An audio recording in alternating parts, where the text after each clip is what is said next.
ঢাকার মধ্যে এমন একটি পার্ক আছে যেখানে প্রবেশ করতে 1 টাকাও লাগে না। বলছিলাম শহীদ তাজউদ্দিন আহমেদ স্মৃতি পার্কের কথা।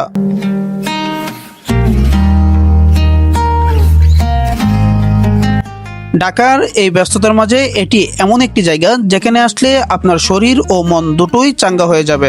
কারণটা এখানকার ওভারঅল এনভায়রনমেন্ট। গুলশানের ভিতরে থাকা এই পার্কটি আকারে খুব বেশি বড় নয়, তবে জায়গাটা বেশ গোছানো, যেখানে এসে শহরের সমস্ত কোলাহল স্তব্ধ হয়ে গিয়েছে।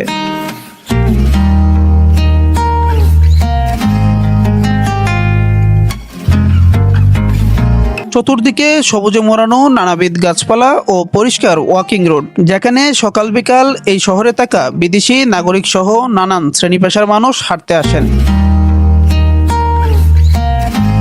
আবার কেউ বা বাচ্চা কাচ্চা নিয়ে একটু খোলা পরিবেশে ফ্যামিলি টাইম স্পেন্ড করতে সমস্ত ব্যস্ততা ঠেলে এখানটায় আসে। বাই দ্য ওয়ে, এখানে আসলে অবশ্য রমনা কিংবা যে উদ্যানের মতো নোংরা পরিবেশ পাবেন না, বিকজ অফ দেয়ার সিকিউরিটি।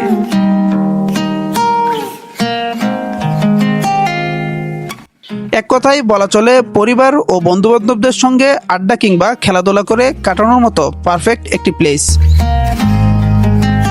কেননা এখানে গাছের নিচে বসে কফি খেতে খেতে ফ্যামিলি মেম্বারদের সঙ্গে গল্প কিংবা ক্রিকেট ম্যাচ উপভোগের সুযোগ রয়েছে।